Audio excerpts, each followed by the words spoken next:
अध्यक्ष महोदय, मैं आपका और सदन के सभी माननीय सदस्यों का हृदय से आभार व्यक्त करता हूं कि हमने इस महत्वपूर्ण अवसर पर एक सामूहिक चर्चा का रास्ता चुना है।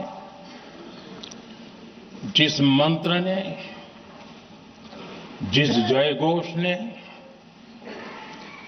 देश की आजादी के आंदोलन को ऊर्जा दी थी, प्रेरणा दी थी, त्याग और तपस्या का मार्ग दिखाया था, उस वंदे मातरम का पुण्य स्मरण करना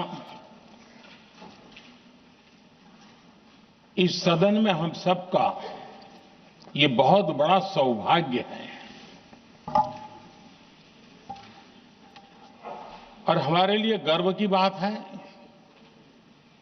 कि वंदे मातरम के 150 वर्ष निमित्त इस ऐतिहासिक अवसर के हम साक्षी बन रहे हैं।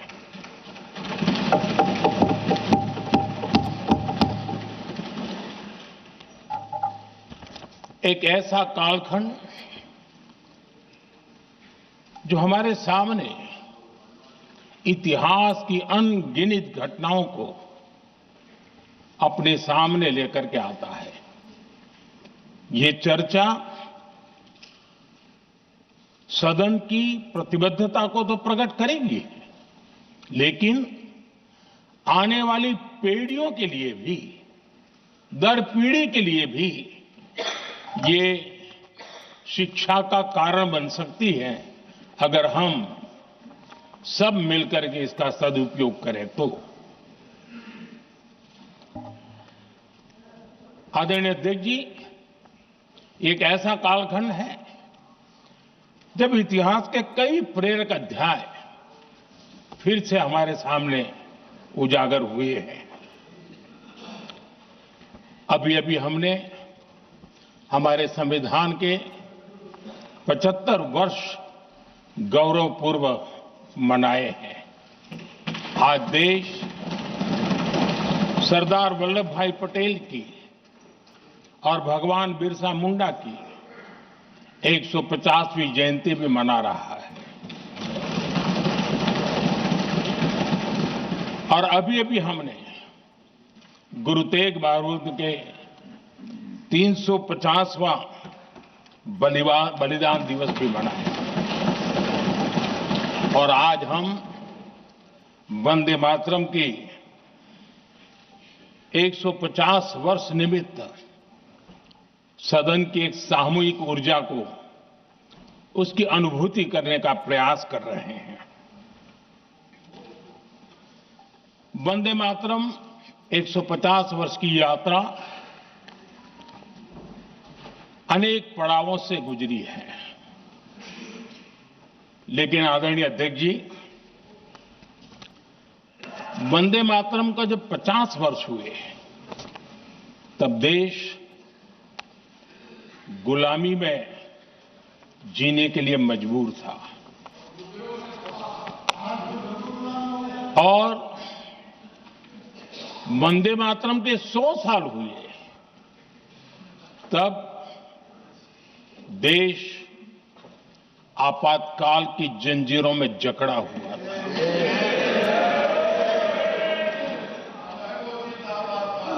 जब वंदे मातरम 100 साल के अत्यंत उत्तम पर्व था, तब भारत के संविधान का गला घोंट दिया गया था। जब वंदे मातरम 100 साल का हुआ, तब देशभक्ति के लिए जीने मरने वाले लोगों को जेल के सलाखों के पीछे बंद कर दिया गया था। जिस वंदे मातरम के गीत ने देश को आजादी की ऊर्जा दी थी, उसके जब 100 साल हुए तो दुर्भाग्य से एक काला कालखंड हमारे इतिहास में उजागर हो गया। हम लोकतंत्र के गिरोह में थे,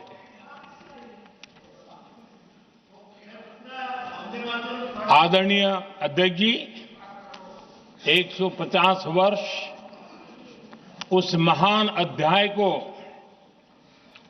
उस गौरव को पुनः स्थापित करने का अवसर है और मैं मानता हूं सदन ने भी और देश ने भी इस अवसर को जाने नहीं देना चाहिए। यही वंदे मातरम है जिसने 1947 में देश को आजादी दिलाई। स्वतंत्रता संग्राम का भावात्मक नेतृत्व इस वंदे मातरम के जयघोष में था। आदरणीय अध्यक्ष जी, आपके समक्ष आज जब मैं वंदे मातरम 150 निमित्त चर्चा के लिए आरंभ करने खड़ा हुआ हूं, यहां कोई पक्ष प्रतिपक्ष नहीं है, क्योंकि हम सब यहां जो बैठे हैं एक्चुअली हमारे लिए रण स्वीकार करने का अवसर है कि जिस वंदे मातरम के कारण लक्षावधि लोग आजादी का आंदोलन चला रहे थे और उसी का परिणाम है कि आज हम सब यहां बैठे हैं। और इसलिए हम सभी सांसदों के लिए, हम सभी जनप्रतिनिधियों के लिए वंदे मातरम के रण स्वीकार करने का ये पावन पर्व है।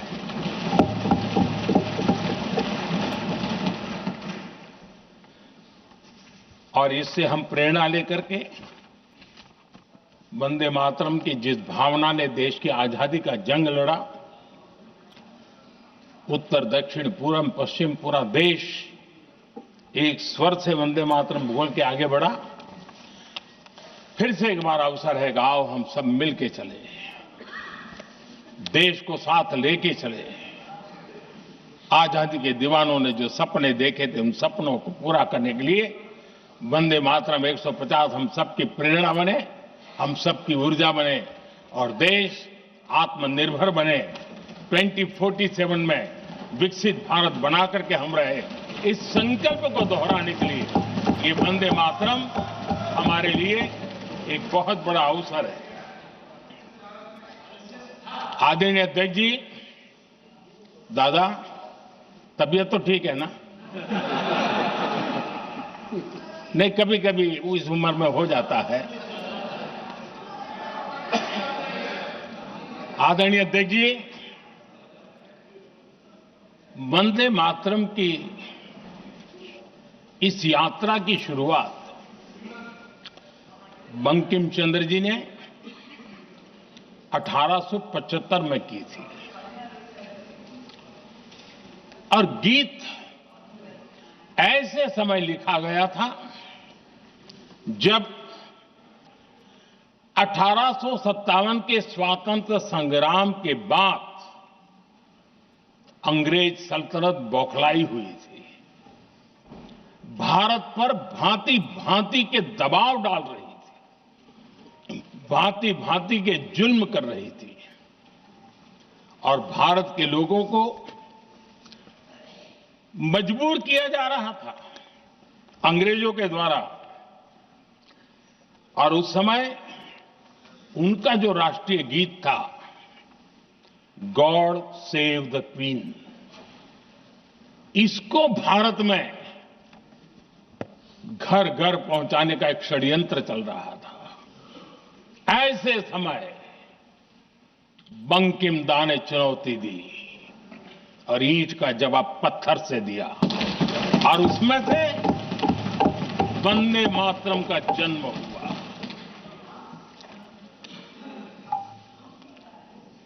इसके कुछ वर्ष बाद 1882 में जब उन्होंने आनंद मठ लिखा तो इस गीत का उसमें समावेश किया गया। आदरणीय अध्यक्ष जी, वंदे मातरम ने उस विचार को पुनर्जीवित किया था जो हजारों वर्ष से भारत की रग रग में रचा बसा था। उसी भाव को, उसी संस्कारों को, उसी संस्कृति को, उसी परंपरा को उन्होंने बहुत ही उत्तम शब्दों में, उत्तम भाव के साथ वंदे मातरम के रूप में हम सबको बहुत बड़ी सौगात दी थी। वंदे मातरम ये सिर्फ केवल राजनीतिक आजादी की लड़ाई का मंत्र नहीं था। सिर्फ हम अंग्रेज जाए और हम खड़े हो जाएं, अपने राह पर चले, इतने मात्र तक वंदे मातरम प्रेरित नहीं करता था, उससे कहीं आगे था। आजादी की लड़ाई इस मातृभूमि को मुक्त कराने का भी जंग था।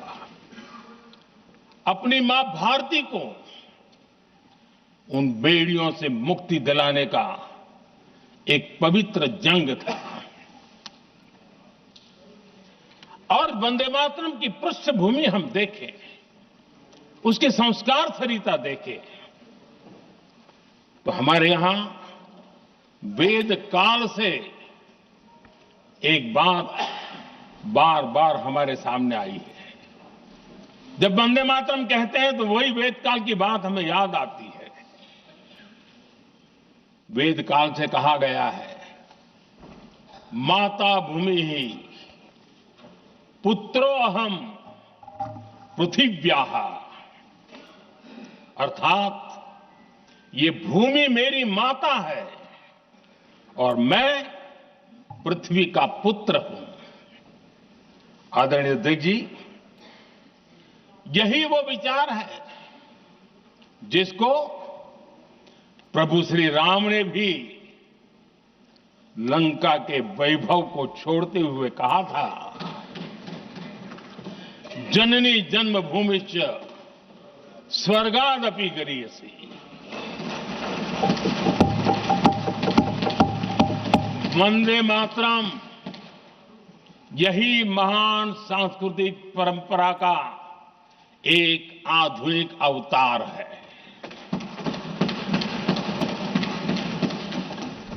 आदरणीय अध्यक्ष जी, बंकिम दा ने जब वंदे मातरम की रचना की तो स्वाभाविक ही वो स्वतंत्रता आंदोलन का स्वर बन गया। पूरब से पश्चिम, उत्तर से दक्षिण, वंदे मातरम हर भारतीय का संकल्प बन गया। इसलिए वंदे मातरम की स्तुति में लिखा गया था, मातृभूमि स्वतंत्रता की वेदिका पर मदोमय, मातृभूमि स्वतंत्रता की वेदिका पर मोदमय, स्वार्थ का बलिदान है यह शब्द है वंदे मातरम। है सजीवन मंत्र भी, यह विश्व विजयी मंत्र भी, शक्ति का आह्वान है यह शब्द वंदे मातरम। उष्ण शोणित से लिखो, वक्ष स्थली को चीरकर, वीर का अभिमान है यह शब्द वंदे मातरम।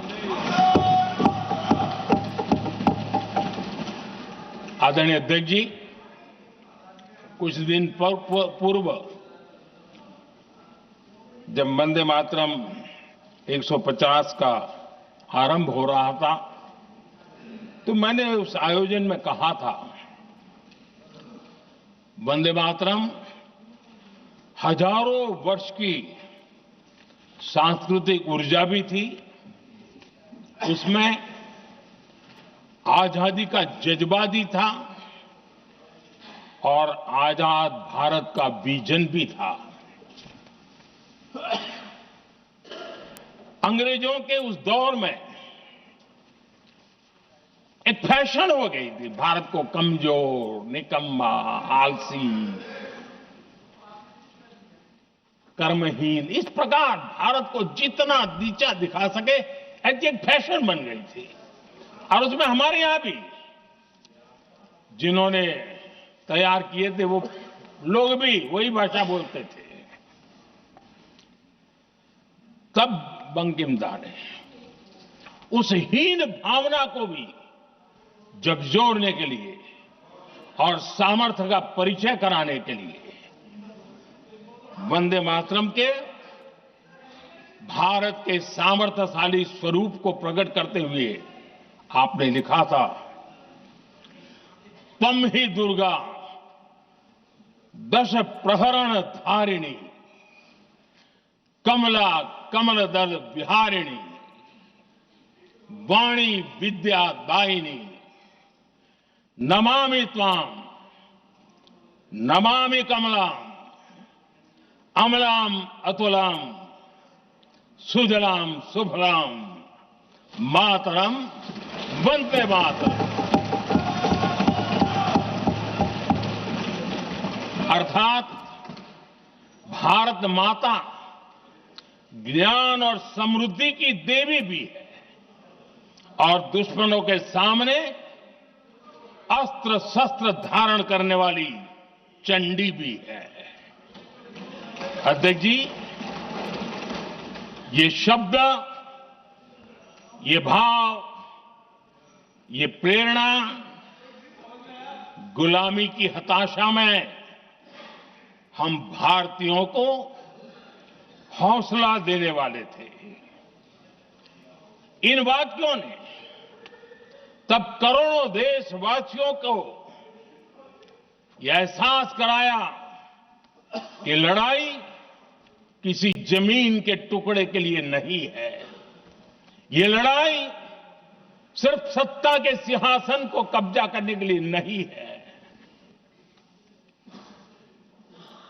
ये गुलामी की बेड़ियों को मुक्त कर हजारों साल की महान जो परंपराएं थी, महान संस्कृति, जो गौरवपूर्ण इतिहास था, उसको फिर से पुनर्जन्म कराने का संकल्प इसमें था।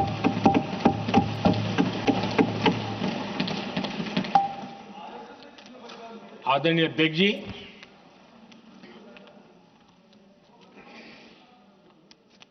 वंदे मातरम, इसका जो जन जन से जुड़ाव था, ये हमारे स्वतंत्र संग्राम की एक लंबी गाथा अभिव्यक्त होती है। आदरणीय अध्यक्ष जी, जब भी जैसे किसी नदी की चर्चा होती है,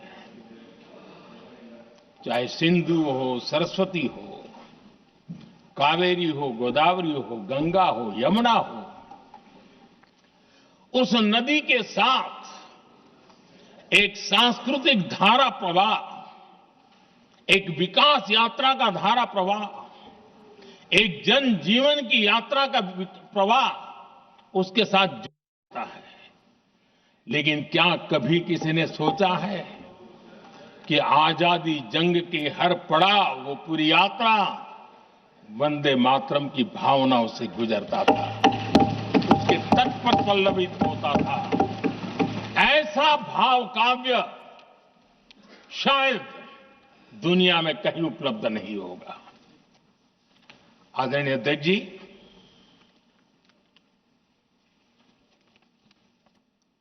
अंग्रेज समझ चुके थे कि 1857 के बाद लंबे समय तक भारत में टिकना उनके लिए मुश्किल लग रहा था। और जिस प्रकार से वो अपने सपने लेकर के आए थे, तब उनको लगा कि जब तक भारत को बांटेंगे नहीं, जब तक भारत को टुकड़ों में नहीं बांटेंगे, भारत में ही लोगों को एक दूसरे से लड़ाएंगे नहीं, तब तक यहां राज करना मुश्किल है। और अंग्रेजों ने बांटो और राज करो इस रास्ते को चुना और उन्होंने बंगाल को इसकी प्रयोगशाला बनाया, क्योंकि अंग्रेज भी जानते थे वो एक वक्त था जब बंगाल का बौद्धिक सामर्थ्य देश को दिशा देता था, देश को ताकत देता था, देश को प्रेरणा देता था। और इसलिए अंग्रेज भी चाहते थे कि बंगाल का ये जो सामर्थ्य है वो पूरे देश की शक्ति का एक प्रकार से केंद्र बिंदु है। और इसलिए अंग्रेजों ने सबसे पहले बंगाल के टुकड़े करने की दिशा में काम किया और अंग्रेजों का मानना था कि एक बार बंगाल टूट गया तो ये देश भी टूट जाएगा और वो यावत चंद्र दिवाकर राज करते रहेंगे, ये इनकी सोच थी। 1905 में अंग्रेजों ने बंगाल का विभाजन किया, लेकिन जब अंग्रेजों ने 1905 में ये पाप किया तो वंदे मातरम चट्टान की तरह खड़ा रहा। बंगाल की एकता के लिए वंदे मातरम गली गली का नाद बन गया था और वही नारा प्रेरणा देता था। अंग्रेजों ने बंगाल विभाजन के साथ ही भारत को कमजोर करने के बीच और अधिक बोने की दिशा पकड़ ली थी, लेकिन वंदे मातरम एक स्वर एक सूत्र के रूप में अंग्रेजों के लिए चुनौती बनता गया और देश के लिए चट्टान बनता गया। आदरणीय अध्यक्ष जी, बंगाल का विभाजन तो हुआ, लेकिन एक बहुत बड़ा स्वदेशी आंदोलन खड़ा हुआ और तब वंदे मातरम हर तरफ गूंज रहा था। अंग्रेज समझ गए थे कि बंगाल की धरती से निकला बंकिम दा का ये भाव सूत्र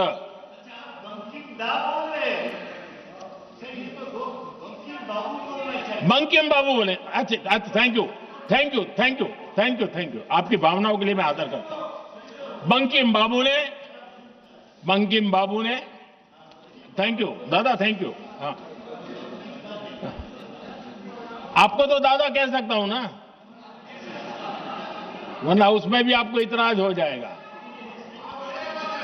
बंकिम बाबू ने ये जो भाव विश्व तैयार किया था, उनके भाव गीत के द्वारा उन्होंने अंग्रेजों को हिला दिया और अंग्रेजों ने देखिए कितनी कमजोरी होगी और इस गीत की ताकत कितनी होगी। अंग्रेजों ने उसको कानूनी रूप से प्रतिबंध लगाने के लिए मजबूर होना पड़ा था। गाने पर सजा, छापने पर सजा, इतना ही नहीं, वंदे मातरम शब्द बोलने पर भी सजा। इतने कठोर कानून लागू कर दिए गए थे। हमारे देश की आजादी के आंदोलन में सैकड़ों महिलाओं ने नेतृत्व किया, लक्षावधि महिलाओं ने योगदान दिया। एक घटना का मैं जिक्र करना चाहता हूं। 22 साल में वंदे मातरम गाने पर सर्वाधिक जुल्म हुए थे। वो बारिशाल आज भारत का हिस्सा नहीं रहा है और उस समय बारिशाल की हमारी माताएं, बहनें, बच्चे मैदान में उतरी थी वंदे मातरम के स्वाभिमान के लिए। इस प्रतिबंध के विरोध में लड़ाई के मैदान में उतरी थी और तब बारिशाल की एक वीरांगना श्रीमती सरोजिनी बोस, जिन्होंने उस जमाने में वहां की भावना को देखिए और उन्होंने कहा था कि वंदे मातरम जो प्रतिबंध लगा है, जब तक ये प्रतिबंध नहीं हटता है मैं अपनी चूड़ियां जो पहनती हूं निकाल दूंगी। भारत में वो एक जमाना था, चूड़ी निकालना यानी महिला के जीवन की बहुत बड़ी घटना हुआ करती। लेकिन उनके लिए वंदे मातरम की वो भावना थी, उन्होंने अपनी सोने की चूड़ियां, जब तक वंदे मातरम प्रतिबंध नहीं हटेगा मैं दोबारा नहीं धारण करूंगी, ऐसा बड़ा व्रत ले लिया था। हमारे देश के बालक भी पीछे नहीं रहे थे। उनको कोड़े की सजा होती थी, छोटी छोटी उम्र में उनको जेल में बंद कर दिया जाता। और उन दिनों खास करके बंगाल की गलियों में लगातार वंदे मातरम के लिए प्रभात फेरियां निकलती थी। अंग्रेजों के नाक को दम कर दिया था। और उस समय एक गीत गूंजता था बंगाल में, जाए जाबे जीवोनो चोले, जाए जाबे जीवोनो चोले, जोगो तो माजे तोमार काजे वंदे मातरम बोले। अर्थात हे मां, संसार में तुम्हारा काम करते और वंदे मातरम कहते जीवन भी चला जाए तो वो जीवन भी धन्य है। ये बंगाल की गलियों में बच्चे कह रहे हैं। ये गीत उन बच्चों की हिम्मत का स्वर था और उन बच्चों की हिम्मत ने देश को हिम्मत दी थी। बंगाल की गलियों से निकली आवाज देश की आवाज बन गई थी।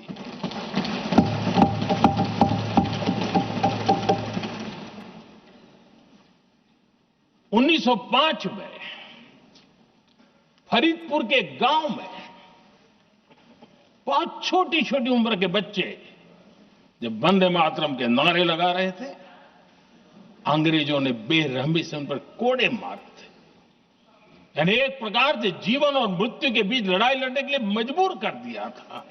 इतना अत्याचार हुआ था। 1906 में नागपुर में नील सिटी हाई स्कूल के उन बच्चों पर भी अंग्रेजों ने ऐसे ही जुल्म किए थे। गुनाह यही था कि वो एक स्वर से वंदे मातरम बोल करके खड़े हो गए थे।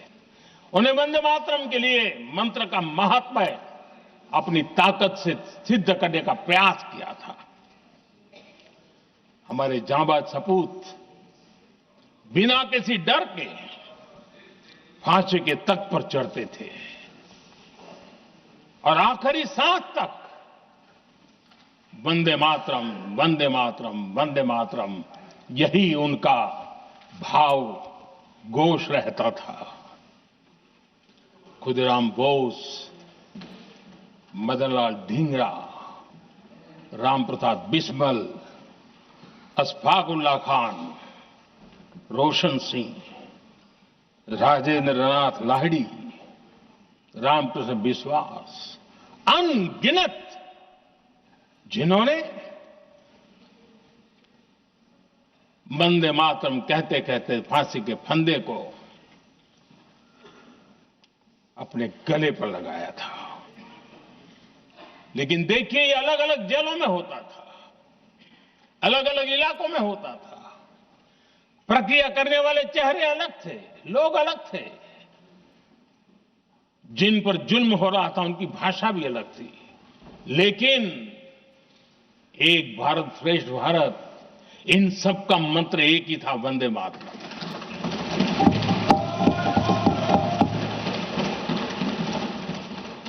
चटगांव की स्वराज क्रांति, जिन युवाओं ने अंग्रेजों को चुनौती दी, वे भी इतिहास के चमकते हुए नाम है। हरगोपाल बाल, पुलिन विकास घोष, त्रिपुर सेन, इन सब ने देश के लिए अपना बलिदान दिया।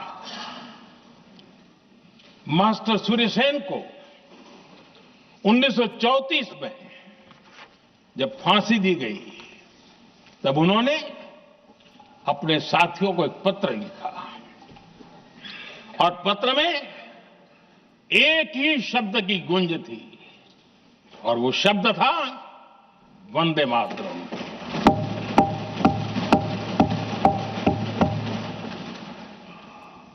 आदरणीय अध्यक्ष जी, हम देशवासियों को गर्व होना चाहिए।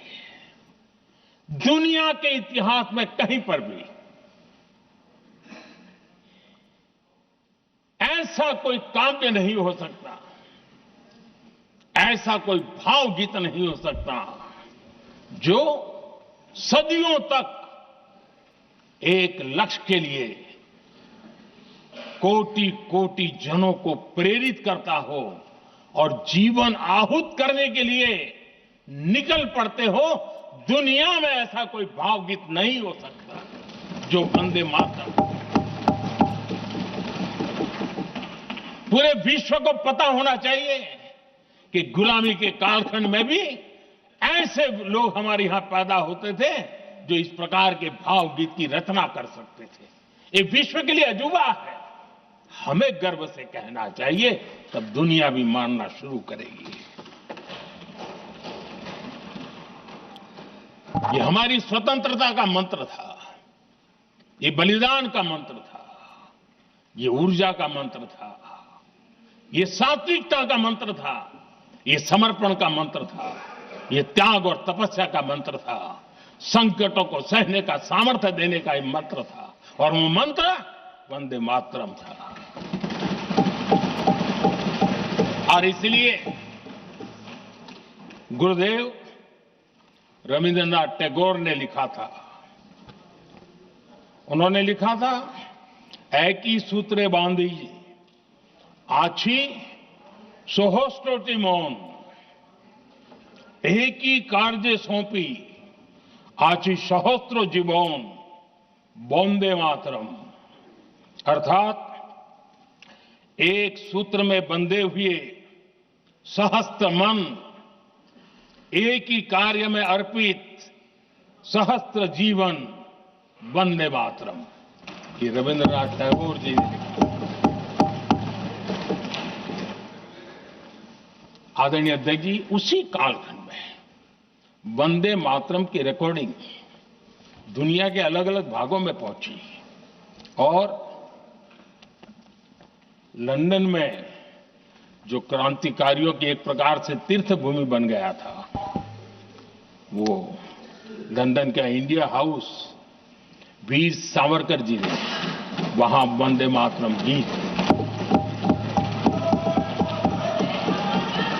और वहां ये गीत बार बार गूंजता था। देश के लिए जीने मरने वालों के लिए वो एक बहुत बड़ा प्रेरणा का अवसर रहता था। उसी समय बिपिन चंद्र पाल और महर्षि अरविंद घोष, उन्होंने अखबार निकाले, उस अखबार का नाम भी उन्होंने वंदे मातरम रखा। यानी डगर डगर पर अंग्रेजों की नींद हराम करने के लिए वंदे मातरम काफी हो जाता था, और इसलिए उन्होंने इस नाम रखा। अंग्रेजों ने अखबारों पर रोक लगा दी, तो मैडम भीकाजी कामा ने पेरिस में एक अखबार निकाला और उसका नाम उन्होंने वंदे मातरम रखा। आदरणीय अध्यक्ष जी, वंदे मातरम ने भारत को स्वावलंबन का रास्ता भी दिखाया। उस समय माचिस की डिबिया, मैच बॉक्स, वहां से लेकर के बड़े बड़े शिप, उस पर भी वंदे मातरम लिखने की परंपरा बनी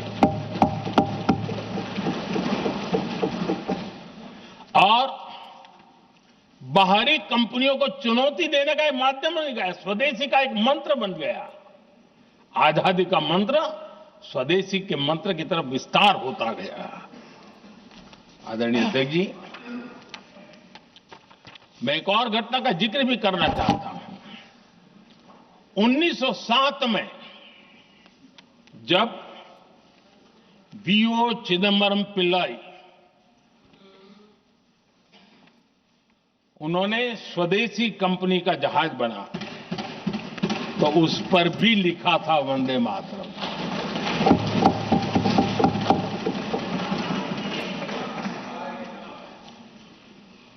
राष्ट्र कवि सुब्रमण्य भारती ने वंदे मातरम को तमिल में अनुवाद किया, स्तुति गीत लिखे। उनके कई तमिल देशभक्ति गीतों में वंदे मातरम की श्रद्धा साफ साफ नजर आती है। शायद सभी लोगों को, हो सकता है तमिलनाडु के लोगों को पता हो, लेकिन सभी लोगों को ये बात का पता न हो कि भारत का ध्वज गीत वी सुब्रमण्यम भारती ने ही लिखा था।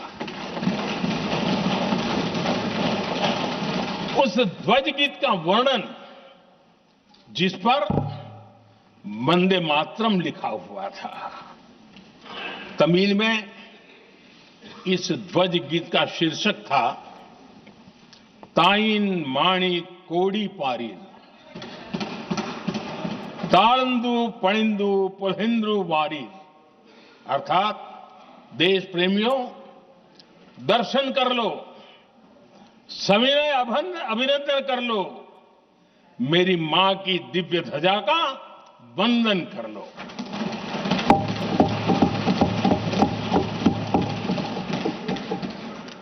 आदरणीय अध्यक्ष महोदय,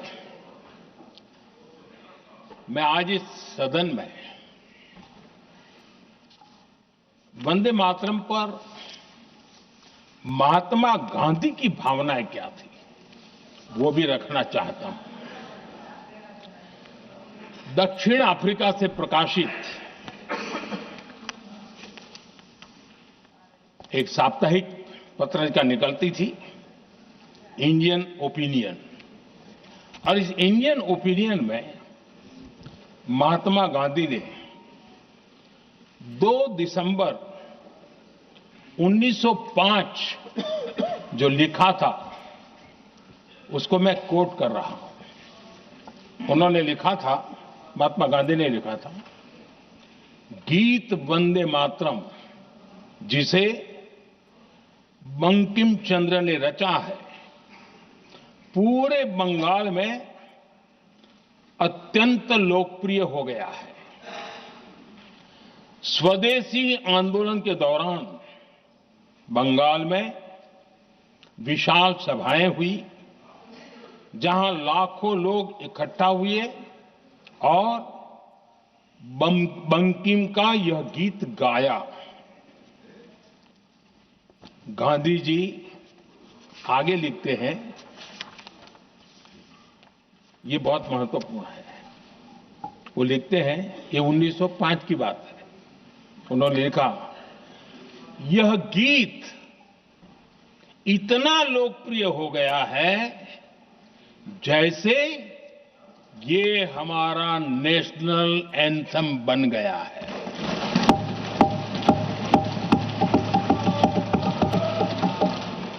इसकी भावनाएं महान है और यह अन्य राष्ट्रों के गीतों से अधिक मधुर है।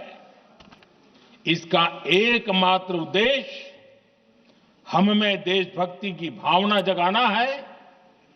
यह भारत को मां के रूप में देखता है और उसकी स्तुति करता है। अध्यक्ष जी, जो वंदे मातरम 1905 में महात्मा गांधी को नेशनल एंथम के रूप में दिखता था, देश के हर कोने में, हर व्यक्ति के जीवन में जो भी देश के लिए जीता जानता, देश के लिए जागता था, उन सब के लिए वंदे मातरम की ताकत बहुत बड़ी थी। वंदे मातरम इतना महान था, जिसकी भावना इतनी महान थी, तो फिर पिछली सदी में इसके साथ इतना बड़ा अन्याय क्यों हुआ?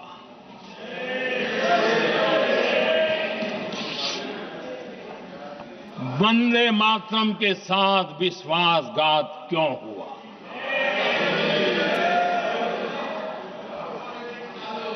ये अन्याय क्यों हुआ? वो कौन सी ताकत थी जिसकी इच्छा खुद पूज्य बापू की भावनाओं पर भी भारी पड़ गई, जिसने वंदे मातरम जैसी पवित्र भावना को भी विवादों में घसीट दिया? मैं समझता हूं आज जब हम वंदे मातरम के 150 वर्ष का पर्व मना रहे हैं, चर्चा कर रहे हैं, तो हमें उन परिस्थितियों को भी हमारी नई पीढ़ियों को जरूर बताना हमारा दायित्व है, जिससे के वजह से वंदे मातरम के साथ विश्वासघात किया गया। वंदे मातरम के प्रति मुस्लिम लीग की विरोध की राजनीति तेज होती जा रही थी। मोहम्मद अली जिन्ना ने लखनऊ से 15 अक्टूबर 1937 को वंदे मातरम के विरुद्ध का नारा बुलंद किया। फिर कांग्रेस के तत्कालीन अध्यक्ष जवाहरलाल नेहरू को अपना सिंहासन डोलता दिखा। बजाय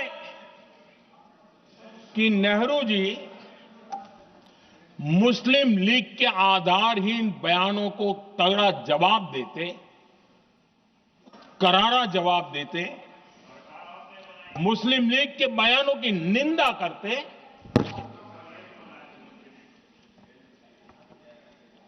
और वंदे मातरम के प्रति खुद की भी और कांग्रेस पार्टी की भी निष्ठा को प्रकट करते हैं।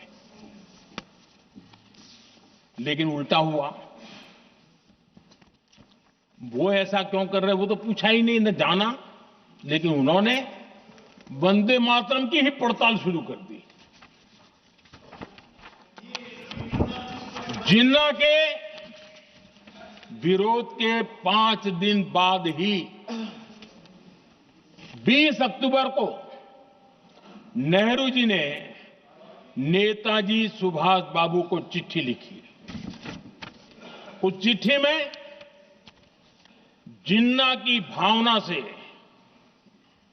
नेहरू जी अपनी सहमति जताते हुए कि वंदे मातरम की, ये जो उन्होंने सुभाष बाबू को लिखा है, वंदे मातरम की आनंद मठ वाली पृष्ठभूमि मुसलमानों को इरिटेट कर सकती है। मैं नेहरू जी का कोट पढ़ता हूं। नेहरू जी कहते हैं, मैंने वंदे मातरम गीत का बैकग्राउंड पढ़ा है।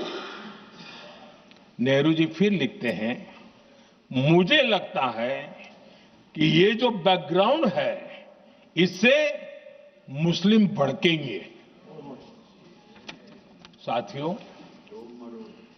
इसके बाद कांग्रेस की तरफ से बयान आया कि 26 अक्टूबर से कांग्रेस कार्य समिति की एक बैठक कोलकाता में होगी, जिसमें वंदे मातरम के उपयोग की समीक्षा की जाएगी। बंकिम बाबू का बंगाल, बंकिम बाबू का कोलकाता, और उसको चुना गया और वहां पर समीक्षा करना तय किया। पूरा देश हतप्रभ था, पूरा देश हैरान था। पूरे देश में देशभक्तों ने इस प्रस्ताव के विरोध में देश के कोने कोने में प्रभात फेरियां निकाली, वंदे मातरम गीत गाया। लेकिन देश का दुर्भाग्य कि 26 अक्टूबर को कांग्रेस ने वंदे मातरम पर समझौता कर लिया।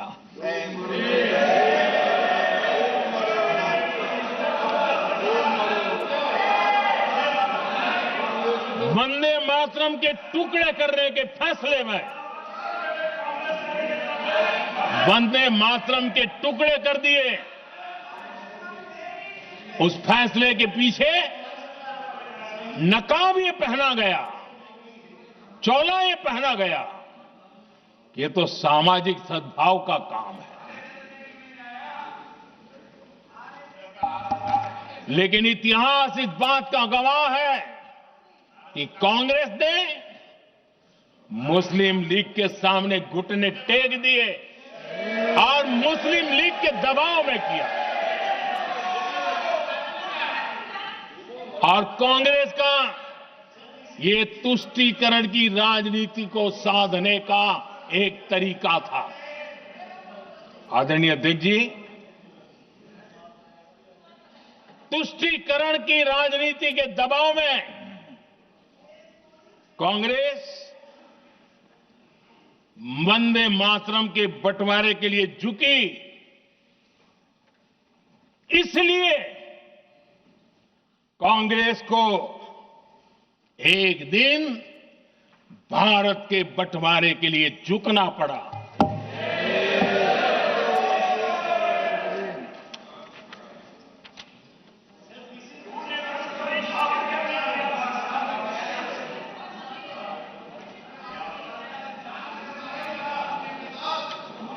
मुझे लगता है कांग्रेस ने आउटसोर्स कर दिया है।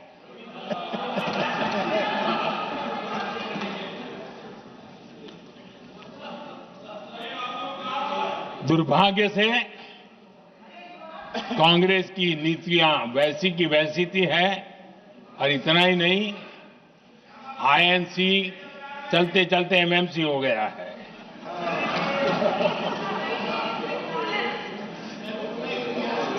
आज भी कांग्रेस और उसके साथी और जिन जिन के नाम साथ कांग्रेस जुड़ा हुआ है, सब वंदे मातरम पर विवाद खड़ा करने की कोशिश करते हैं। आदरणीय अध्यक्ष महोदय, किसी भी राष्ट्र का चरित्र, उसकी जीवटता, उसके अच्छे कालखंड से ज्यादा जब चुनौतियों का कालखंड होता है, जब संकटों का कालखंड होता है, तब प्रकट होती है, उजागर होती है और सच्चे अर्थ में कसौटी से कसी जाती है। जब कसौटी का काल आता है, तब ही ये सिद्ध होता है कि हम कितने दृढ़ हैं, कितने सशक्त हैं, कितने सामर्थ्यवान हैं। 1947 में देश आजाद होने के बाद देश की चुनौतियां बदली, देश की प्राथमिकताएं बदली, लेकिन देश का चरित्र, देश की जीवटता वही रही, वही प्रेरणा मिलती रही। भारत पर जब जब संकट आए, देश हर बार वंदे मातरम की भावना के साथ आगे बढ़ा।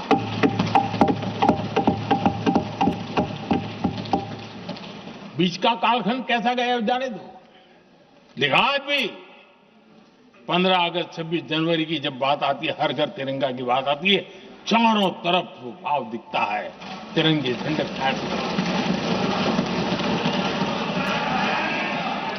एक जमाना था जब देश पर खाद्य का संकट आया, वही वंदे मातरम का भाव था। मेरे देश के किसानों ने अंदर के भंडार भर दिए और इसके पीछे भाव वही है, वंदे मातरम। जब देश की आजादी को कुचलने की कोशिश हुई, संविधान के पीठ पे छुरा भोंक दिया गया, आपातकाल थोप दिया गया, यही वंदे मातरम की ताकत थी कि देश खड़ा हुआ और परास्त करके रहा। देश पर जब भी युद्ध थोपे गए, देश को जब भी संघर्ष की नौबत आई, यही वंदे मातरम का भाव था। देश का जवान सीमाओं पर अड़ गया और मां भारती का झंडा फहराता रहा, विजय से प्राप्त कर। कोरोना जैसा वैश्विक महासंकट आया, यही देश उसी भाव से खड़ा हुआ, उसको भी परास्त करके आगे बढ़ गया। आदरणीय अध्यक्ष जी, यह राष्ट्र की शक्ति है, यह राष्ट्र को भावनाओं से जोड़ने वाला सामर्थ्यवान एक ऊर्जा प्रवाह है, ये चेतना प्रवाह है, ये संस्कृति की अविरल धारा का प्रतिबिंब है, उसका प्रकटीकरण है। ये वंदे मातरम हमारे लिए सिर्फ स्मरण करने का काल नहीं, एक नई ऊर्जा, नई प्रेरणा का लेने का काल बन जाए और हम उसके लिए प्रति समर्पित होते चले। और मैंने पहले कहा, हम लोगों पर तो कर्ज है वंदे मातरम का, वही वंदे मातरम है जिसने वो रास्ता बनाया, जिस रास्ते से हम यहां पहुंचे हैं, और इसलिए हमारा कर्ज बनता है।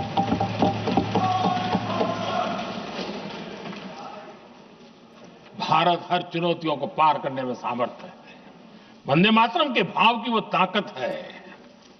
वंदे मातरम ये सिर्फ गीत या भावगीत नहीं, ये हमारे लिए प्रेरणा है, राष्ट्र के प्रति कर्तव्यों के लिए हमें झकझोरने वाला काम है, और इसलिए हमें निरंतर इसको करते रहना होगा। हम आत्मनिर्भर भारत का सपना लेकर के चल रहे हैं, इसको पूरा कर रहे हैं। वंदे मातरम हमारी प्रेरणा है। हम स्वदेशी आंदोलन को ताकत देना चाहते हैं। समय बदला होगा, रूप बदले होंगे, लेकिन पूज्य गांधी ने जो भाव व्यक्त किया था, उस भाव की ताकत आज भी मौजूद है और वंदे मातरम हमें जोड़ता है। देश के महापुरुषों का सपना था स्वतंत्र भारत का। देश की आज की पीढ़ी का सपना है समृद्ध भारत का। आजाद भारत का सपने को सिंचा था वंदे भारत की भावना है, वंदे मातरम की भावना ने। समृद्ध भारत के सपने को सींचेगा वंदे मातरम की भावना। उसी भावना को लेकर के हमें आगे चलना है और हमें आत्मनिर्भर भारत बनाना। 2047 में देश विकसित भारत बन के रहे। अगर आजादी के 50 साल पहले कोई आजाद भारत का सपना देख सकता था, तो 25 साल पहले हम भी तो समृद्ध भारत का सपना देख सकते हैं, विकसित भारत का सपना देख सकते हैं, और इस सपने के लिए अपने आप को खपा भी सकते हैं। इसी मंत्र, इसी संकल्प के साथ वंदे मातरम हमें प्रेरणा देता रहे। वंदे मातरम का हम ऋण स्वीकार करें, वंदे मातरम की भावना को लेकर के चले, देशवासियों को साथ लेकर के चले, हम सब मिलकर के चले, इस सपने को पूरा करें। इसी एक भाव के साथ ये चर्चा का आज आरंभ हो रहा है। मुझे पूरा विश्वास है कि दोनों सदनों में देश के अंदर वो भाव भरने वाला कारण बनेगा, देश को प्रेरित करने वाला कारण बनेगा, देश की नई पीढ़ी को ऊर्जा देने का कारण बनेगा। इन्हीं शब्दों के साथ आपने मुझे अवसर दिया, मैं आपका बहुत बहुत आभार व्यक्त करता हूं। बहुत बहुत धन्यवाद। वंदे मातरम, वंदे मातरम, वंदे मातरम।